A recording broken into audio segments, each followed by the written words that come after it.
the city of Abuja. Welcome to Insight. My name is Lawrence Umotte. The Presidential Election Petitions Tribunal in Abuja has commenced. It started the pre-hearing into the case of some aggrieved parties challenging the outcome of the February 25th presidential election. The head of the five-man panel of justices, Justice Haruna Samani, assured all parties involved that justice will be done. It also adjourned the continuation of pre-hearing proceedings till Wednesday for the petition of the Labour Party and Mr. Peter Obi, and that of the Action People's Party. Today's proceedings have the petition of Atiku Abubakar and the PDP, and also the Allied People Movement in its shadow. The pre-trial session, which will last for 14 days. In the course of the hearing, the tribunal is expected to attend to preliminary issues or interlocutory matters and settling and accepting documents and so many other things. This, the court believes, is necessary to eliminate random matters that may delay or affect the pace of the main trial. So that was essentially what happened. And also the justices, 5 of them were unveiled yesterday, and we have the 5 of them here. Honorable Justice Haruna Simon Samani, who is the chairman of that panel. He was appointed the judge of the High Court of Bauchi State on the 17th of September 1998 and later elevated to the Court of Appeal in 2010. He served as chairman of the 3-man panel that granted Mr. Peter Obi and Atiku Abubakar's motion to serve Bola Tinubu their petition by substituted means. He is the 12th ranked justice in terms of seniority in the Court of Appeal. We also have Honorable Justice Stephen Jonah Ada. He was appointed the judge of the Federal High Court in 1998 and later elevated to the Court of Appeal in 2012. He's ranked the 22nd on the seniority list of the Court of Appeal. We also have Honorable Justice Mistura Bolaji Yusuf. She was appointed a judge of the High Court of Oyo State in 1997 and later elevated to the Court of Appeal in 2014. She is ranked 31st on the roll call of the Court of Appeal. We also have Justice Moses Ugu. Is ranked 44th on the roll call of the Court of Appeal, and also Justice Abba Mohammed. He is ranked 71 on the list of the roll call of justices in the Court of Appeal. So those are the members of the panel of the Presidential Election Petitions Commission, our tribunal, which started the pre-hearing yesterday. So in continuation of that, we are still staying with that, the Presidential Election Tribunal, which is also going on actually now in Abuja. And my guest today is Dr. Law Mefo, who is a forensic and social psychologist. Dr. Law Mefo is also a media and communication strategist. You can join our program, join us on live stream on YouTube by typing in Citizen FM on YouTube, and you will be part of the show. And also don't forget that our social media platforms are also available for you at Facebook at Citizen FM Abuja, on Instagram at Citizen FM 937, and also on Twitter at Citizen FM 937. Insight will be back in a moment. Please don't go away.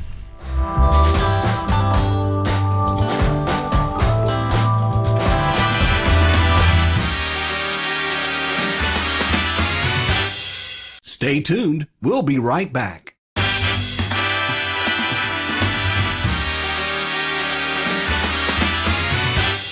Stay tuned. We'll be right back.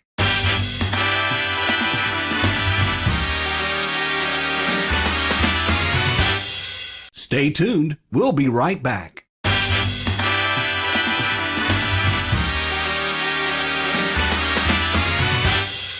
Stay tuned. We'll be right back.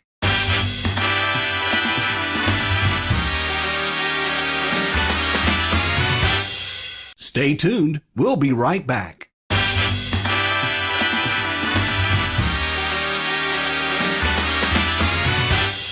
Stay tuned. We'll be right back.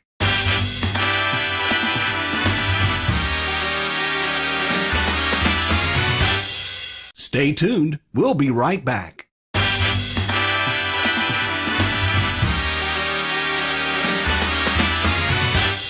Stay tuned. We'll be right back.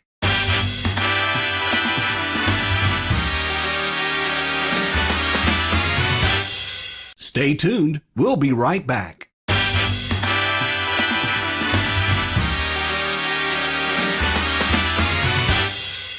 Stay tuned. We'll be right back.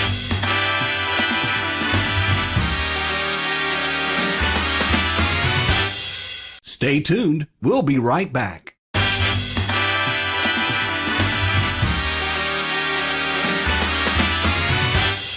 Stay tuned. We'll be right back.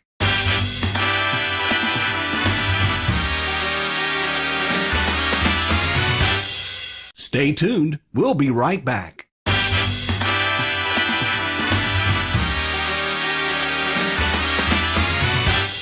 Stay tuned. We'll be right back.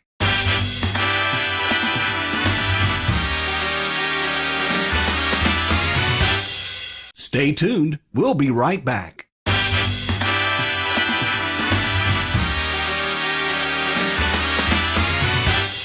Stay tuned. We'll be right back.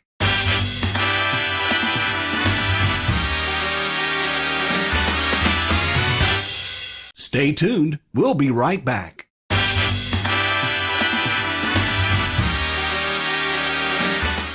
Well, and many people are really worried about how our justice system has been developing of late. Mainly curious judgments that many Nigerians believe, we are quite untoward. And I don't want to make specific references, but many of these insinuations and perceptions and general claims have been out there in the public domain for quite some time. I listened, I monitored, I watched the preliminary hearing yesterday. They will continue same today for the PDP petition and one order. And then tomorrow, the real trial will begin. I think the Justice Samina, or I can't remember how to pronounce his name now, appeal court tribunal for the presidential election. They set out the tone for the whole process quite beautifully. I was particularly happy when the presiding judge at the tribunal said that their focus would be on substantive issues and not on technicality. I think that is very, very important. The aim is to ensure that justice is not only done, but also appear or seem to have been done. And it's very important because you can actually serve justice, but people would not believe that justice is served. And if it is not done that way, then you have a problem. You remember the case of Hope Uzodinma at the Supreme Court. Till today, Nigerians believe that the outcome wasn't right. So you can see that you can serve the judgment, but you don't serve justice, because a judgment must convey justice and must also seem to have conveyed justice. That is the only way you can say that justice is done. So the tribunal must try to ensure that they do not only serve justice, but they must have justice in a way and manner that ordinary Nigerians, they don't need to be lawyers, they don't need to be learned to understand that, look, this is the true course of action, and this is what ought to be the outcome. The law is commonsensical and logical and truthful, factual.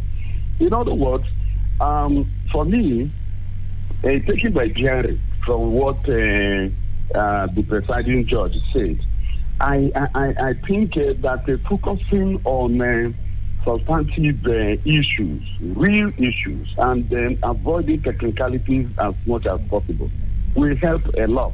For example, if the tribunal quickly dispenses the 3 points of law before them, and then before going into the other more expansive issues of a number of votes scored by the political parties, vote suppression, falsification of figures, and all that, the claims that they won. I think if the tribunal separates the two issues and deal with one and dispense with it, then they can go into the other larger issue. For example, the issue of the 25% in FCT, double nomination for Shetima, narcotic for future in the U.S. These are points of law that can be dealt with in less than a week. And then they can, because if any of them carries, there will be no need to really proceed with the rest of the litigation, in my view. So I think that if they do that, then if none of them really carries, then they can face the more complicated process of determining the claim of victory. Because as it is now, INEC has said that, Tinubu is the president-elect. That means in the thinking of INEC, it's Tinubu that won. Labour and the OB are saying that based on their own independent calculations and computations of the polling unit results, that they won. PDP is saying much the same. The three of them cannot be winners. The tribunal will tell us who. And if the facts are well organized by the litigants, the petitioners, they know the onus of proof is on them, and they must do all they can to ensure that they have the facts to really substantiate all their claims. You know why I say this? There is what is called the presumption of compliance. Our jurisprudence and jurisdiction, they are such that the onus of proof of how election is done is not even on INEC. What that means is that the tribunal presumes that INEC did the right thing. This is a very major problem for the petitioners, for Atiku and Obi. To prove that INEC did the right thing, the onus is not on INEC to prove it before the tribunal. The onus that INEC did not do the right thing is on the petitioners. What that means is that they must try to rely heavily on that proof of the non-compliance with the Electoral Act, with INEC election guidelines. They just have to rely on the law. They have to rely on facts. More of evidence. That's what will give them victory. Doctor, for maybe the framers of the Electoral Act did that because it's the political parties that are making the allegation. And simple law is if you allege, you prove. It's like someone who says someone stole money. It's your duty to prove that he stole. It's not the other man's duty to prove that he did not steal. Yeah, but then there is a problem there. If you look at the Electoral Act of Kenya, the onus of proof of how election is done is with the Electoral Commission that does it. In our own case, it's dumped on the petitioner, which is very wrong. Okay. It's not logical. Just 1 minute. Let me Okay. draw your attention to something. Okay. You know, if INEC is an umpire. INEC is not supposed to be partisan. So if INEC now decides to become partisan somewhere along the line and declare anybody president-elect, governor-elect, as happened in the case of Adamawa and Benani and all that, you can't leave the proof on the litigants. You can't. It is you that will come and prove to the tribunal that you did your work according to law. You have to prove it. How, for example, you did your voting? Did you follow the prescription that beavers must be used by accreditation, for determining what you call overvoting, and then using it to transmit results from the polling unit, and then, of course, collation and announcing of results. If you go to section 64, section 4, it says collate and announce subject to a confirmation of results, tallying with the results that you uploaded from the polling unit. Is this the point of law? If that is what the law says, you prove it to the tribunal that was what you did. All right. But it is not a neck that is empowered by our law to explain this. It is the petitioner that will explain that INEC did not. Okay. We thought that INEC may have abandoned the Electoral Act. Okay. So I don't think it is right. All right, Doctor. Okay, we need to move on this. But before we do that, as I said, as we discussed at the opening, our justice system is under scrutiny. Now, a lot of people have expressed apprehension about the fact that, one, the election is a process, and every part of our election is backed by law. And if any of those sections of the elections are violated, that is when issues get to court. It now brings to question the integrity of the players, the participants of the electoral process. If the practitioners adhere to the rule of engagement, the court will have less interference on who eventually assumes, because now sometimes we have situations where people describe candidates as being imposed by the court, but it's as a result of failure of the participant to play by the rule of the game. Yeah, well, you see, first and foremost, we need to understand one thing. All over the world, politicians want to win elections at all costs, everywhere. It's not just a Nigerian thing. That is just the way it is everywhere. Even in the U.S., you will see candidates, political parties trying to beat the system to be able to deliver themselves and their parties victorious at the polls. And that is why you have laws. That is why you have umpires. That is why you have, electoral commission. That's the essence of INEC. The essence of INEC as an umpire is to ensure that there is a level playing ground.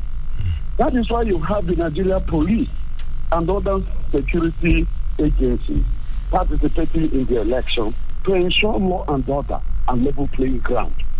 But once the umpire and the security agent become partisan, everything gets messed up. And this is exactly what Nigeria has been going through, even before independence.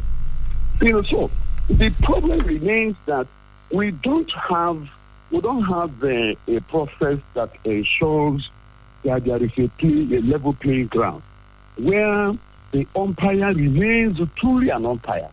You don't, for example, tell stakeholders, political parties, that there will be real-time transmission of results. You televise today, you issue the press statement that there will be real-time transmission of results from polling units in accordance with the provision of the Electoral Act and the Electoral Guidelines. You told the world this. It's not even a promise. It is a provision of the law. Now, you as an umpire, somewhere along the line, you abandoned all these things and they relied on manual collation of results and brought us where we are at the moment. So, if there is any problem in the system, blame INEC. Don't blame politicians, because politicians will always be politicians. They want to win. It is the job of INEC as a referee in a football match to insist that this is the rule. You don't do it right, you are penalized. A party can be disqualified. There are provisions in the law to prove how candidates can be removed from the electoral process. You know, but that is not what we have. So it's not a problem of the law. The laws are there. The people who should play their roles are not playing their roles. INEC, since 1999, has not been independent.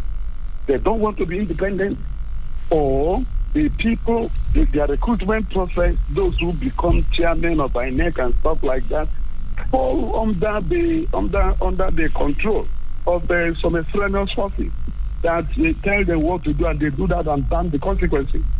And at the end of the day, nobody said they're accountable for anything. You know, so if you violate laws governing an electoral process and you don't go to jail, the person that will succeed you will do something worse. That's exactly why we are facing what we are facing at the moment. Because if the charade called presidential election in 2007 was severely punished, you know, if it was punished, I'm not sure any succeeding INEC chairman would want to go the same way. But you don't have such consequences. Political crimes in Nigeria are not seen as crimes because of those who benefit from such crimes. So you see the police is not doing the job the way it should do the job, because it is looking at the body language of maybe the president, the governor. That's like the problems we are facing. So I do not think that the process is that bad. Like I said, if they are able to prove factually that the president-elect didn't win, his election will be set aside. But you have to prove it, because, you know, and you prove it beyond all reasonable doubt. That is why I am saying if they rely on technicalities, they will get nothing. Because no judge would vote that you set aside, you know, the election of a substantive president. Don't forget that Tinubu will be sworn in as a substantive president, not as an acting president. So it becomes difficult, even removing him. So you will have to really prove it beyond all reasonable doubt that he didn't win. And only figures can help now. The figures of results collected by polling unit agents, party agents in the polling unit. That is what we fed them now. If they don't have those results, I'm sorry, nothing will come out of this. All right, Dr. Mefo, I think one thing that everyone seems to be on the same page is, okay, as the hearing commences, let justice be served. Now, the question is, justice according to who? Because it looks as if the parties and the candidate involved will accept that justice is only served if judgment is put in their favor. How do we balance this while trying to protect the integrity of the court system? You don't. That's why I'm saying. That is why I said the only way out is substantive justice. Go for the figures, polling unit results. Do they add up with what INEC eventually declared? That's all. Don't need to do any other thing on this matter. Polling unit results. And all the political party agents were giving results. Those who, if they were not giving results, it means they didn't have agents in the polling unit. And that is why we keep talking about structures. Structures means that you must, in a presidential election, should be available in all the polling units across the country. 176,606 of them. Your agents must be there to collect your own results. If that's the result that you will take to the tribunal now, that is all they need now. That is all the judges need now. They want to see the polling unit results. Any other thing will become secondary. It is the polling unit results that will show. Then, where elections are disrupted and there was no election, there should be evidence that there was disruption. So, if I make declared results for such areas, you prove that there was disruption, so there shouldn't be results, and such results should be set aside. These are the technical, factual issues that the judges will face, and once they use it, once they rely on substantive justice, substantive issues, and not technicalities, they will be able to arrive, at a point where the whole country will see that, look, the president-elect was duly elected, or the president-elect is not duly elected. Nigerians will see it. And that is why I am also of the view that the activities of the tribunal ought to be televised. I hear the arguments of who will televise it, who will bear the cost. Let the tribunal issue that authorization that who should cover the proceedings. You'll be surprised. The number of television stations in Nigeria that will be glad to cover it gratis. So I sincerely believe that justice can be established in this, but it's not going to be based on technicality. It must be based on substantive issues. Those substantive issues are the issues that will ensure that justice is served. Justice doesn't need to please anybody. It is the process of arriving at that which you consider justice is what will make it satisfactory to the parties involved. If the process is not transparent and it is not realistic, you will see that in the public perception, they will still see that justice was not served. We must avoid it in this instance. All right. Thank you, Dr. Mefo. We need to take a short break now, and when we return, we will look at other issues surrounding the sitting of the tribunal. Please don't go away. Insights will be back in a moment.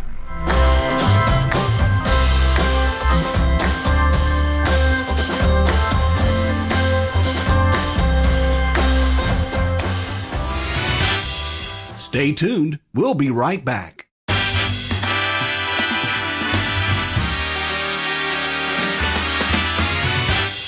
Stay tuned. We'll be right back.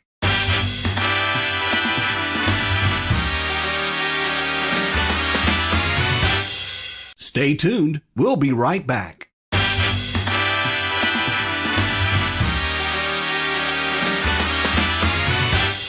Stay tuned. We'll be right back.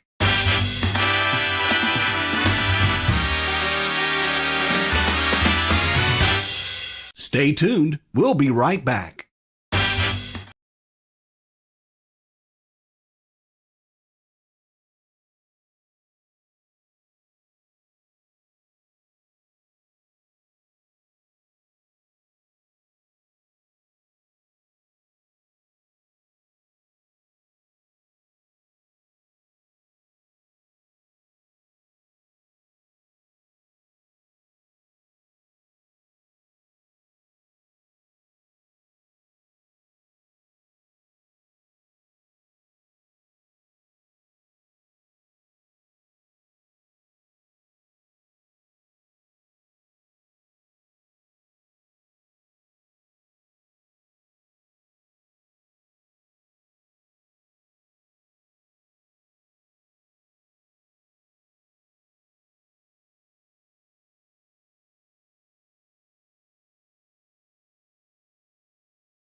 Stay tuned. We'll be right back.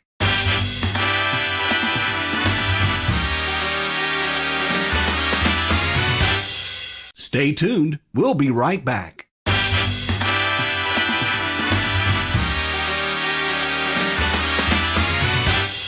Stay tuned. We'll be right back. On Citizen FM 93.7. My name is Lawrence Umotte. It's 10:44 and my guest is still around, Dr. Umotte, who is a media and communication strategist. Doctor, thank you for hanging on. Yeah, I'm still here. All right. So the phone lines are open now. You can call us on 0903 2229797, or you can call us on 0818 222205 or 0818 222206. Any of these numbers, particularly, you can try the 0818 222205, or you can also send us a WhatsApp message and let's talk. Just let us know where you're writing in from, and we will be glad to answer your question. My guest once again is Dr. Umotte, a forensic and social psychologist and also a public policy analyst. And we have been talking about the presidential election petitions tribunal, which commenced pre-hearing yesterday and is continuing today. It's going to be on for the next 2 weeks or thereabouts. So, and issues have been raised concerning a lot of this. Dr. Umotte, one quick one. I remember that some time ago on this program, you talked about some of these issues, but we didn't dwell on it extensively. There is this controversy over whether the presidential petition should not just start and end at the Supreme Court, because eventually the matter will still get to the Supreme Court. So why add another layer and also in that process waste time? It's important you have these two layers. It's important in the sense that if there is an oversight or miscarriage of justice at the first layer, it will be corrected at the final layer. If you start and end at the Supreme Court and you have such a fundamental problem, there will be no place to go to. That's it. That's the wisdom behind that. But what I think is even the problem is not whether we have multiple layers or not. The issue is swearing in the governor and the president-elect before the issue of litigation, is concluded. And I think that in itself is miscarriage of justice. Because from what we have seen from Foundation of Nigeria's current democratic dispensation that commenced in 1999, the presidents-elect were all sworn in before the termination of the petitions against their victory. We saw it with Obasanjo, we saw it with Yaradua, we saw it with Jonathan, we saw it with Buhari, and then we are seeing it now. So it's not a Tinubu thing. And if you recall, these are some of the things that Justice Wise Committee on Electoral Reform tried to address through their far-reaching prescriptions, that all litigations must end before the swearing in of the governors and the president. That was never implemented in 2007, this date. Even though we have an elongation of that is, you have a longer time, so to speak, but the balance is still overshooting the handover date, which is May 29th, for both the governor and the president, unless where you have governors coming in through off-season election, but particularly for the president, because there will be constitutional lacuna and therefore crisis. Nobody is contemplating that the president, the incumbent president, will continue in office until the president-elect of election is validated or invalidated. There is no such provision in the law. Even the call for interim government, there is also no provision for that in the law. So if you don't have any of that in the law, the only legal process left is to swear in the governor-elect and the president-elect, and then they go on to challenge their victory, win or lose. That is where we are. It is very wrong. Perhaps Nigeria is the only country in the world where such happens, where you swear in somebody and you now continue to challenge the person's victory. The issue of the election begins with the voting and ends in the Supreme Court for the presidential election. In other words, if the Supreme Court has not spoken, you can't declare, you can't swear somebody in as president-elect. But our law allows it, showing how we came to this impasse. So, like I said, it's not a Tinubu thing, and I will not advocate that it will start with him. What you need to do is to look at 2027 and ensure that there is a law in place that clearly stipulates that all election petitions must end before May 29th. Okay. All right, Dr. Mefa, just a minute, please. Let's take this call. Hello, good morning. Lawrence, good morning. Good morning, my brother. No, this is Buddy. Hey, Buddy, a long time. Where have you been? Lawrence, I've been following. I try to call most times, and I think time is most times the constraint issue where you don't. Okay, Buddy, please go ahead. Dr. Lomefo, just like what you said, Lawrence, it is because it was beneficiary to those in the former government, that's the PDP, where they were in power. They never saw it that they should amend the law, even when Nigerians were clamoring for it. I think there was a debate on that, just like what you said about the Waste Committee issue. Nobody is paying attention to it. It is because it's no longer favoring them now. They are all crying like a crying baby. Just like what we always say, when it's favoring you, I don't see loopholes and try to amend it. What goes around comes around.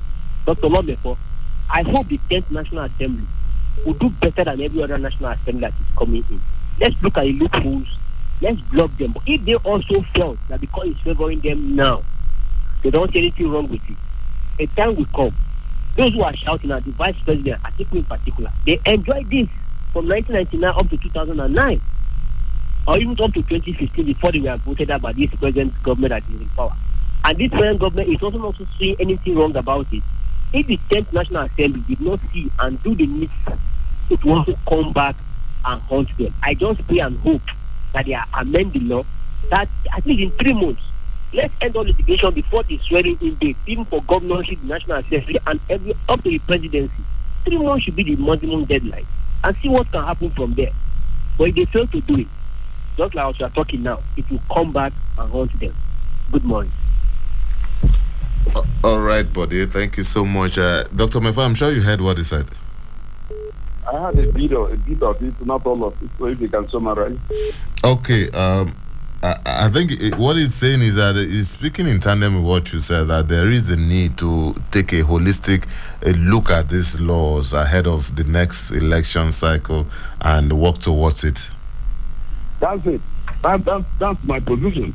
That is why I am faulting those who are calling for interim government, or those who are saying that all litigations must end before swearing in on May 29th. I have looked at the avalanche of claims made by the cause of 16 petitioners, particularly Labour and PDP. PDP petition is 223 pages. That of Labour, P2B, is up to 100 pages, and you want all these to finish. Even the substantive trial has not begun. It begins only tomorrow, and by tomorrow we'll have barely 18 days to hand over. And you want those who, I already told you that the onus of proof of how election was conducted, it's not on INEC, it's on the petitioner. And that is the way our law is. It's not the way it is in a place like Kenya, South Africa, Ghana. your umpire must prove that he did the work well and did it according to law. All right, Doctor. It's not our process. Just a moment. Let's take this call, please. Hello. Good morning. Good morning. Good morning. Good morning. My name is Maureen. I'm calling from Arawa. Can you hear me? Please go ahead, please. Hello? Go ahead, please. See, this country, Nigeria, they need to do something in the way it's supposed to be. The way they are playing politics in Nigeria is not the way things supposed to be, the way I'm seeing it. But the way I'm seeing this country, you have to be very, very careful, because this country is like a ship that wants to sink. It's like a ship that wants to sink. We need to be positive, my brother. This ship will not sink. No, it's not about. Just try to. I know. I said let's try to be positive. So that we'll have to do something about it. And the way the Nigeria is creating their own politics of tribalism, all these things, all these things. Hello. Okay, I think we lost that. Oh, okay. Dr. Mefo, we've run out of time. Please, let me have your final words. What are your expectations at the end of this sitting? You think substantive justice will be done? I believe justice will be done if the tribunal and the Supreme Court will stick strictly to substantive issues. Look at those stipulations and they recommend very stringent measures against those who perpetrated them. If you go to IRED, you will see several results running into hundreds that are altered. Those alterations are done by those who uploaded those results ought to be processed to jail. That is the kind of thing you need to have in place. But each time we just say this person won or didn't win and it ends there, and those who thought that justice was not done at the polling unit, those who did not allow votes to count, those who manipulated the election, those who carried out all manner of nefarious election offenses are allowed to go scot-free. If we process all those who subverted electoral process to jail, if we process all of them to jail, if we process them to jail, when you are called tomorrow to play a role in an election, and you remember those who have gone to jail for manipulating figures, you will not do the same. In learning psychology, there is what we call reinforcement. Any action that is not punished is likely to reoccur. That is what is happening in Nigeria. Electoral offenses are tolerated. Those who perpetrated them have gone scot-free, and that is why many more are ready to do the same for whatever reason. Thank you so much, Dr. Lome, for your interventions. Always very enlightening. Have a blessed day, Nigeria. And you too. Yes, that's our package today. Idowu, I'm so sorry your call has been trying to come in, but this time we pick it will cut off. Maybe tomorrow we will try it again. My name is Lawrence Umotte. Inside comes up tomorrow again with another interesting topic. Let's look forward to that. And if possible, let's make it a date. Enjoy the rest of your day.